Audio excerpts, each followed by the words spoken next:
Agaseke k'amakuru mu karere gapfunduriye muri Kenya. Abanyapolitike n'inzego zitandukanye muri Kenya baravumira kugahera bikomeye hoze Visi Perezida w'icyo gihugu Rigathi Gachagua nyuma yo gusaba ba mukerarugendo n'abashoramari b'amahanga gusubika ingendo n'ishoramari ryabo muri Kenya kugeza amatora ateganyije umwaka utaharangiye. Ikinyamakuru Daily Nation cyanditswe mu ijambo yavugiye mu rusengero Gachagua yavuze ko umutekano mu gihugu wifashe nabi, ashinja ubutegetsi bwa Perezida Ruto kudashobora kurinda abaturage n'abashyitsi. Yavuze ko kubera impungenge z'umutekano ba mukerarugendo n'abashoramari bakwiye gutegereza kugeza umwaka utaha mbere yo kuza muri Kenya. Ibyo yavuze byamaganiwe kure n'abatavuga n'ubutegetsi ndetse n'abashyigikiye ubutegetsi.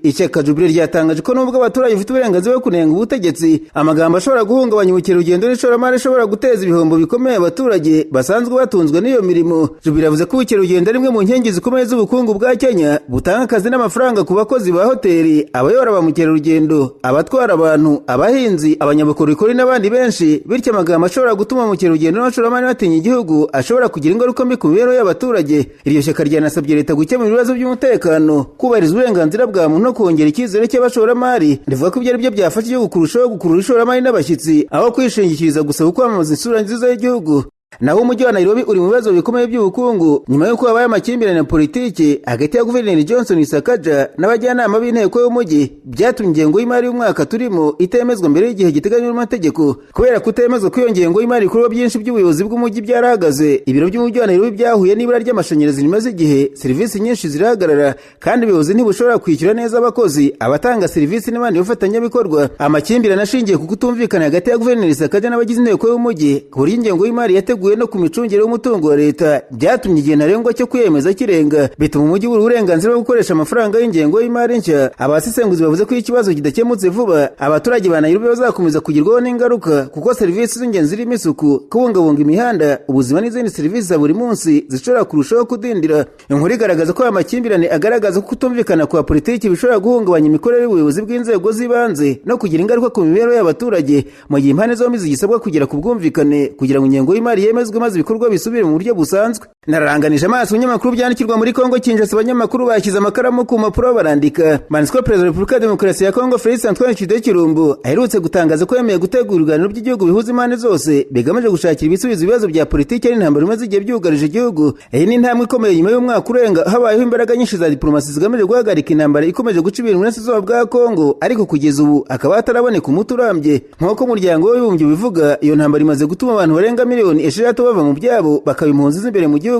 Hari benshi bibaza ko ibyo biganiro bishya bizategurwa uko bizagenda n'abazabigiramo uruhare. Asubiza icyo kibazo, Jacques Kongoro bigira umwami, umwe mu bajyanama ba Perezida Tshisekedi, yabwiye ibisi ko ibyo biganiro bizahuza abanyekongo bafite uruhare n'ijambo mu gushakira igihugu ibisubizo ku bibazo bikomeje kucyugariza. Ati intego ni ukurebera hamwe ibibazo igihugu gifite no gushaka uburyo byakemurwa. Jacques Kongoro bigira umwami yavuze ko abazitabira ibyo biganiro hanini bazaba ari abanyapolitiki bo mu mashyaka arwanya ubutegetsi. Yongeye ko n'imitwe yitwaje intwari bishaka ishobora kuzabyitabira, uretse yashinje gukorana n'ibihugu bituranye na Kongo Kinshasa mu guteza umutekano muke no guhungabanya umutekano w'abaturage. Ayavugaga cyane cyane umutwe wa M23 Kongo ishinja gufashwa n'u Rwanda, nubwo u Rwanda rwakomeje kubihakana. Kongoro yavuze ati uwo n'undi mutwe wihariye, cyane cyane ko hari ibindi biganiro birimo kubera Idoha n'ahandi. Arakomeza ati ntabwo ntekereza ko aribo bireba muri ibi biganiro, ariko nibaramuka bitandukanije ibihugu bivugwa ko bibakoresha mu nyungu zabyo, icyo gihe leta ishobora kubisuzuma ikareba niba byaba bikwiye ko nabo babigiramo uruhare. Raporo zakozwe n'abashakashatsi batandukanye zigaragaza ko ku butaka bwa Kongo Kinshasa hari imitwe yitwaje intwari irenga 200. Umutwe wa M23 n'umwe muri yo, ariko ukaba ugaragara nk'ufite imbaraga nyinshi kurusha iyindi. Umutwe wa M23 uri mu ihuriro ryagutse ryitwa Alliance Fleuve Congo. Umuhuzabikorwa waryo mu bya politiki ni Corneille Nangaa, ni umunyekongo. Uwitwa Sultani Makenga n'umwe mu bayobozi bakuru b'ingabo za M23, uyu nawe ni umunyekongo. Kuba leta ya Kongo ikomeje kuvuga ko M23 ari igikoresho cy'u Rwanda ni kimwe mu bituma bamwe bibaza niba ubutegetsi bwa Kongo butirengagiza imizi y'ibibazo byugarije igihugu. Ibi kandi by'u Rwanda rushingira bavuga ko rudafite uruhare muri ibyo bibazo, ahubwo ko rurebwa gusa n'ingaruka zabyo. Kongo yemeza ko abayobozi ba M23 ari abanyekongo, ariko akavuga ko bakorera inyungu z'ibindi bihugu. Yatanze urugero kuri Corneille Nangaa ati mu gihe Nangaa yifatanije n'u Rwanda kugira ngo buze abanyekongo amahoro, sintekereza ko twamubonera abanyekongo bakwiye kwitabira ibiganiro biteganijwe. Yavuze ko ibyo biganiro bigomba kwibanda cyane ku bantu bahuriye ku mugambi wo gushakira hamwe uburyo bwo kugarura amahoro n'umutekano mu banyekongo. Hashize imyaka myinshi hategurwa ibiganiro bitandukanye bigamije gushakira umuti ikibazo cy'umutekano muke umaze hafi imyaka 30 uranga uburasirazuba bwa Kongo, ariko kugeza ubu ibyo biganiro byigeze bitanga umusaruro urambye. Hari ababibaza ko n'ibi biganiro bishya biteganijwe bishobora kuzarangira nta gisubizo bibonetsemo, ariko Kongolo yavuze ko ari nacyo kibazo abategura ibiganiro bashingiyeho, kubwo impamvu ibiganiro byabaye imbere bitagejeje ku mahoro arambye nuko byabereye hanze y'igihugu. Yizera ko ibintu bishobora guhinduka ku buryo bugaragara, kuko ibiganiro bizahuza abanyekongo ubwabo kandi bakaba biteguye kubwirana ukuri no kurebera hamwe ibibazo nyakuri by'igihugu. Umutwe wa M23 wakanye ibirego byatanzwe na Peter Kazadi, umunyapolitiki wo mu ishyaka UDPS riri ku butegetsi muri Kongo Kinshasa. Yavuze ko M23 barasabye igihe cy'imyaka 8 cyo gukoresha ubutaka n'umutungo kamere by'uburasirazuba bw'iki gihugu. Kazadi ubwo mu kiganiro cya SPS ku rubuga rwa X yavuze ko byasobanuriye ikimenyetso cy'uko hari abitabira ibiganiro ku bibazo by'umutekano wa Kongo bafite gahunda iharanira inyungu z'u Rwanda ho kubiza Kongo. Mu gusubiza ibyo birego Bertrand Bisimwa, perezida wa M23 akaba ari umuhuzabikorwa wungirije ushinzwe politiki na diplomasi muri FC, yavuze ko byatangajwe na Kazadi ari politiki y'amakuru y'ibihuha, kuyobya abantu n'ibinyoma. Bisimwa yavuze ko iyo politiki yamaze imyaka myinshi igira uruhare mu gutiza umurindi ubukene mu banyekongo, gusubiza igihugu nyuma no gutesha agaciro abanyapolitiki bacyo. Yavuze ko ikibazo cya M23 ari impamvu irwana bizwi ku mugaragaro, kandi ko ibiganiro hagati y'umutwe ayoboye n'ubutegetsi bwa Kinshasa biri kubera mu rwego mpuzamahanga birimo uruhare rw'abakinnyi b'ibihugu bitandukanye. Bisimwa yashimangiye ko nta nyandiko, ijambo, umuhuza cyangwa se indorerezi yigeze yemeza ibyo Kazadi yavuze, ashinja umunyapolitiki kubitangaza ku mugaragaro nk'umuntu uhagarariye ubutegetsi.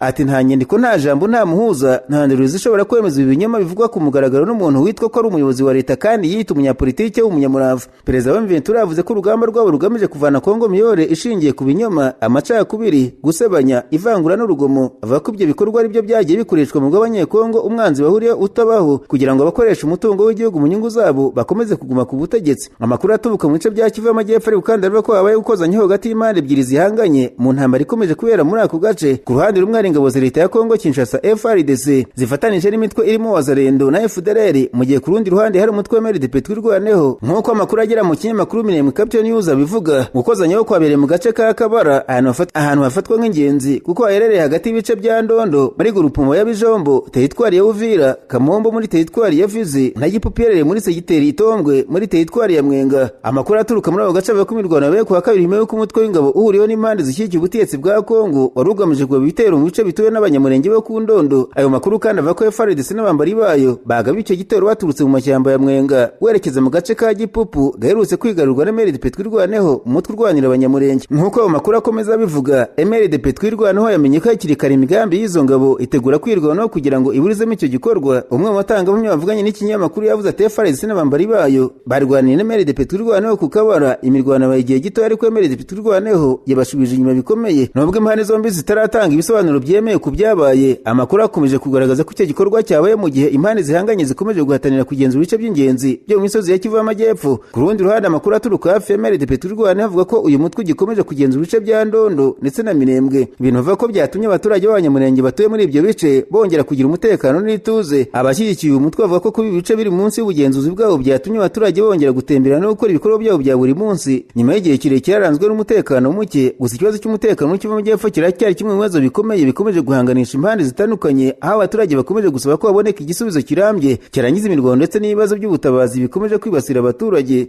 Umuyobozi w'ishyaka Amvora akaba n'umuyobozi w'ihuriro ry'amashyaka atavuga n'ubutegetsi C64 Delice Sanga yatangaje ko n'ubwo ihuriro ryahagaritse imyigaragambyo yari iteganyijwe ku itariki 22 Nyakanga ritigeze rireka guharanira ibyo risaba, ahubwo avuga ko ryahawe ubutegetsi amahirwe yo gutangiza ibiganiro bya politiki biri impande zose. Sanga yavuze ko guhagarika imyigaragambyo atari ikimenyetso cy'uko C64 yasubiye inyuma, ahubwo ko ari uburyo bwo gushyigikira inzira y'ibiganiro nyuma y'uko amadini akomeye mu gihugu asabye impande zose guha amahirwe ibiganiro byubaka amahoro n'ubwumvikane. Yashimangiye ko C64 gikomeje igihe ntarengwa cya tariki 15 Kanama gisaba Perezida Tshisekedi gutumiza ibiganiro byuzuye bihuza impande zose bikayoborwa n'abahuza baturuka mu mashyirahamwe y'amadini. Niba icyo gihe kigeze nta biganiro bitangiye, iryo ryavuze ko rizongera gufata izindi ngamba zo gukomeza igitutu kuri leta. Sanga yavuze kandi ko ubutegetsi bwemeye igitekerezo cy'ibiganiro ari intambwe yatewe bitewe n'igitutu cya politike cyashyizweho n'abarwanya ubutegetsi. Yavuze ko mbere ubutegetsi bwari bwaranze burundu igitekerezo cy'ibiganiro, ariko ubu bukaba bwatangiye kucyemera. Ku rundi ruhande C64 iratangaje ko izakomeza gukurikirana uko leta ishyira mu bikorwa ibyo yemeye. Yavuze ko ibiganiro bizagira akamaro ari uko bizabira impande zose kandi bigamije gushakira Kongo Kinshasa ibisubizo birambye ku bibazo bya politike, umutekano n'imiyoborere.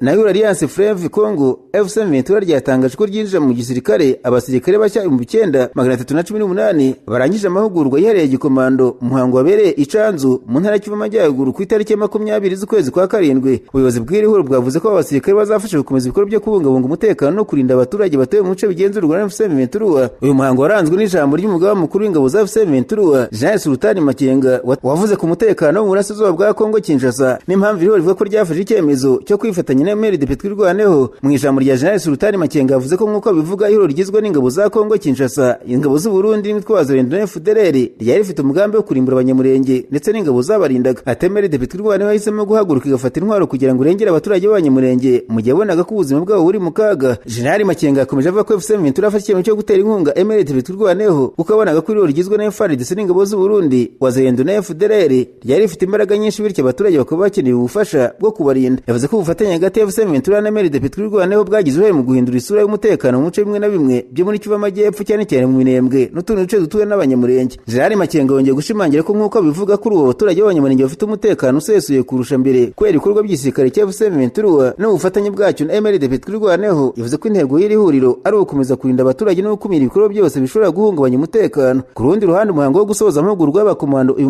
9318 wasobanuwe n'umuvugizi wa FC23 Lawrence Kanyuka nk'intambwe ikomeye mu kongera ubushobozi igisirikare cya ARC no kuvuga Armée Révolutionnaire Congolaise. Kanyuka avuze ko abasirikare bamaze amezi menshi bahabwa imyitozo ikomeye ya gikomando kandi ko barangije biteguye gusohoza inshingano zabo zo kurinda abaturage no gukomeza ibikorwa by'igisirikare mu bice FC23 igenzura. Mu rwego rwo kwerekana ubumenyi bungutse, abakomando bashya berekanye imyereko ya gisirikare irimo kurwanisha imbaraga z'umubiri, guteranya no gusenya imbunda mu gihe gito cyane, ubuhanga mu kurasa ndetse n'andi masomo ya gikomando agaragaza urwego rw'imyitozo bahawe. Ibyo bibaye mu gihe umutekano w'uburasirazuba bwa Kongo ukomeje kuba ingingo ikomeye ku rwego rw'akarere no ku rwego mpuzamahanga, aho impande zitandukanye zikomeje gutanga ibisobanuro bitandukanye ku ntandaro y'amakimbirane ndetse n'uburyo yakemurwa. Ubuyobozi bw'itorero Anglikani muri Kongo Kinshasa ariko kandi bwatangaje ko barwanye n'abanyamuryango w'ihuriro rya FC23 ari abanyekongo badakwiye guhezwa mu biganiro by'amahoro biri gutegurwa. Ubu butumwa bwatanzwe n'umuvugizi w'iri torero Pastor Eric Nsenga nyuma y'aho intumwa zaryo n'iza Kiliziya Gatolika ziganira na Perezida Tshisekedi ku itariki 17 Nyakanga akemera gutegura ibiganiro bidaheza bigamije gukemura ibibazo byugarije igihugu. Nyuma y'ibi biganiro umuvugizi wa leta ya Kongo Patrick Muyaya yaciye amarenga ko mu bazitabira ibiganiro by'abanyekongo hatarimo abafashe intwaro n'abatarigeze bamagana byeruye icyo yise ubushotoranyi bubera mu burasirazuba bw'igihugu cyabo. Leta ya Kongo yibasiye kenshi abarwanyi ba FC23 rimwe ikabita abanyamahanga abanyabyaha n'ibyihebe, ubundi ikabashinja kuba igikoresho cy'amahanga, bityo yabishingiye bigaragaza ko ititeguye guhura n'iri huriro mu biganiro bihuza abanyekongo. Pastor Nsenga avuze ko Kiliziya Gatolika na Anglikani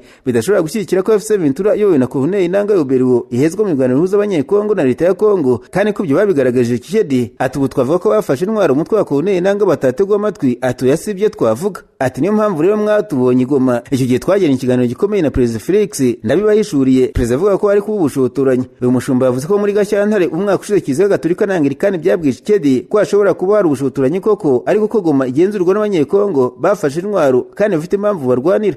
Ati twaravuze tutabo kugira ngo duhore muri iki kibazo cyo kuvuga ngo umutwe witwaje intwaro n'ubushotoranyi, turebe uko twakibura ibibazo by'abana b'igihugu. Niyo mpamvu twagiye Goma, twumva bari Goma n'abavandimwe bacu ari ibyo bavuze twarabumvise. Pastor Nsenga yagaragaje ko cyatari igihe cyo gukomeza ikibazo, ahubwo ko uruhande rukwiye gutegwa amatwi. Yasobanuye ko FC23 ifite impamvu irwanira kandi ko Kiliziya Gatolika na Anglikani nk'abahuza bidafite inshingano yo gutesha agaciro impamvu abantu batanga. Ese aho ufite indwara zakubayeho akarande, reka nkurangire muganga Ruhumuza ukorera Kibabi muri Kongo Kinshasa. Ni umuhanga akuvura akoresheje ibimera. Muganga Ruhumuza akuvura amarozi yaba ibitegano cyangwa se ibihuherano, akuvura karande, igicuri, igifu kidakira n'umutwe udakira, imidido ndetse n'ibindi. Umwihariko wa muganga Ruhumuza arakuvura ugakira neza kandi avura akoresheje ibimera. Mwamusanga mu mujyi wa Kibabi hirya hangaha i Masisi cyangwa se mu mujyi wa Rubaya. Waba unamukeneye ukamwandikira cyangwa ukamuhamagara ukoresheje WhatsApp. Urandika akamenyetso ko guteranya 24 38 46 58 18 arakubwira uko wamugeraho, kuko bamugezeho bose bamutangira ubuhamya. Umwihariko wa muganga Ruhumuza nuko anahugura abandi baganga mu kuvura bakoresheje ibimera. agaseke k'amakuru mu karere gapfundikiriye mu rundi abanyamakuru bakozeje ba muri no barandika banditswe tariki ya 22 Nyakanga hashize imyaka 10 umunyamakuru w'ikinyamakuru Iwacu Burundi Jean Bigirimana buri birengero yaburi birengero tariki ya 22 Nyakanga 2016 ubwo ragiye gukora akazi mu gace ka Bugarama hafi ya Bujumbura abatangahamye bavuze ko babonye ufatwa n'abantu bakikogwe ko bara mu rwego rw'igihugu rushinzwe iperereza SNL ariko kuva icyo gihe ntiyongeye kuboneka. Ikinyamakuru Iwacu Burundi cyane ko mu myaka 10 ishize iperereza ryatangijwe ku burage ritegeze ritanga ibisobanuro bifatika ku cyamubayeho mu muryango we bagenzi be muri Iwacu n'imiryango y'abantu bw'isanzure bw'itangazamakuru bava ko abayobozi bakomeje gusubiza ko iperereza rigikomeje ariko nta makuru agaragaza aho rigeze cyangwa se cyakozwe kugira ngo hamenyekane ukuri. Umuryango Reporters Without Borders uvuga ko kuri rwengero kwa Jean Bigirimana ari urugero rugaragaza umuco wo kudahana abakora ibyaha byibasira abanyamakuru mu Burundi. Aretse bisaba leta y'u Burundi kongera gufungura iperereza mu buryo bugaragara igashyira agaragara ibyo rimaze kugeraho no gukora ibishoboka byose kugira ngo hamenyekane ukuri ku cyamubayeho nk'uko umugore wa Bigirimana n'abakoranaga babivuga mbere yo kuri rwengero yaragiye ahabwa ubutumwa bumutera ubwoba bamushinja kuba akorana cyangwa se ashyigikiye abatavuga n'ubutegetsi bwari buyobowe na Perezida Pierre Nkurunziza witabye Imana. Ibi byakomeje gutuma hakekwa ko kubura ko gufitanye isano n'umugabo w'itangazamakuru nubwo ibyo bitigeze byemezwa n'iperereza ryigenga. Iyi nkuru yibutsa ko ikibazo cya Jean Bigirimana gikomeje kuba kimwe mu bimenyetso bikomeye by'ibibazo byugarije ubwisanzure bw'itangazamakuru mu Burundi. Ikinyamakuru Iwacu Burundi cyakomeje kwibuka mugenzi wa buri mwaka no gusaba ko ukuri kumenyekana mu gihe imiryango mpuzamahanga irengera uburenganzira bwa muntu n'ubwisanzure bw'itangazamakuru ikomeje gusaba ko babigizemo uruhare babiryozwa imbere y'amategeko.